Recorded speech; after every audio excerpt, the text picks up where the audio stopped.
একটা টপিক নিয়ে আবার চলে এসেছি। ক্লাস 10-এর সম্পাদ্য √21 মান বার করবো। কীভাবে দেখো, কত সহজ উপায়ে তোমাদের আমি এটা বুঝিয়ে দিচ্ছি।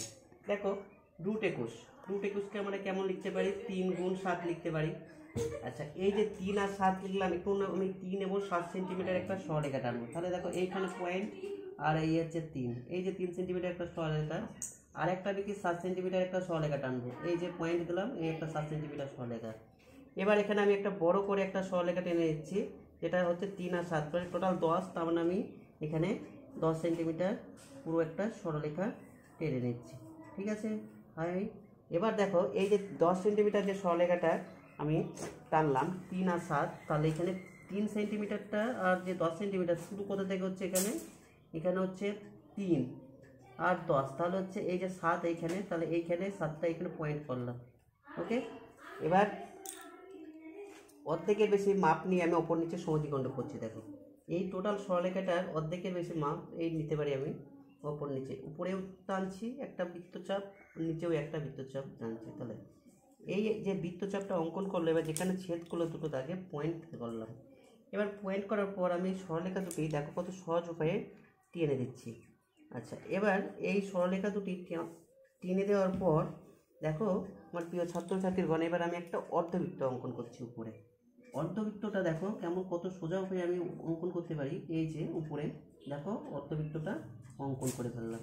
এবার কী হবে আমার? এই যে এইখানে যেটা 3 সেন্টিমিটার ছিল, এখানে আমি একটা 90 ডিগ্রি একটা কোণ আঁকবো।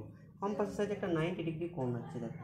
আচ্ছা, এই বিন্দুটা বন্ধুরা তোমরা বাঁ দিকেও করতে পারো, এদিকেও করতে পারো। আমি এই দিকে করেছি, মানে আমার ডান সাইডে, ওটা কোনো অসুবিধা হয় না, ডান দিকে করলেও কোনো অসুবিধা নেই। আচ্ছা দেখো, এই যে 90 ডিগ্রি কোণটা তাহলে আমি আঁকছি। তাহলে এইখানে পয়েন্ট করলাম, আবার এই যে পয়েন্ট হলো এইখানে আবার সংযুক্ত করলাম, ছেদ করলাম। আবার এই যে বৃত্তচাপে এখানেও আবার ছেদ করলাম, আবার একটা বৃত্তচাপ উপরে অঙ্কন করলাম।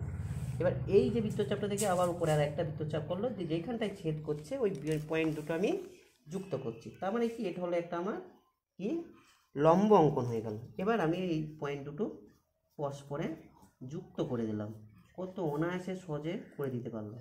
এবার দেখো বন্ধুরা, তাহলে এইটা টোটাল নাম আমি কী দিলাম? AB, এটাকে C নাম দিই, এটা D, এটা E, এটা F।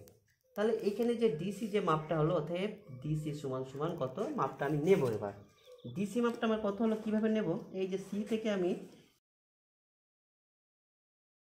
এই যে আমার বৃত্তচাপ মানে অর্ধবৃত্তচাপ যেটা রেখাটা আছে, সেই বিন্দুটা আমি কত হচ্ছে দেখব। এটা মাপটা আমার মোটামুটি প্রায় 4.5 বা 6 হচ্ছে। ঠিক আছে, 4.6, মোটামুটি 4.5 বা 6 বা 7 এই রেঞ্জের মধ্যে হলে জানবে যে তোমাদের অঙ্কটা হয়েছে। তাহলে আজ অঙ্কটা খুব সহজেই তোমাদের আমি বোঝাতে পারলাম, এবং আশা করি তোমরা সকলে বুঝতে পেরেছো। তোমাদের কাছে আমার একটাই রিকোয়েস্ট, এই অঙ্কটা শেষের পর তোমরা লাইক কমেন্ট অবশ্যই করবে এবং চ্যানেলটি যেন সাবস্ক্রাইব করবে।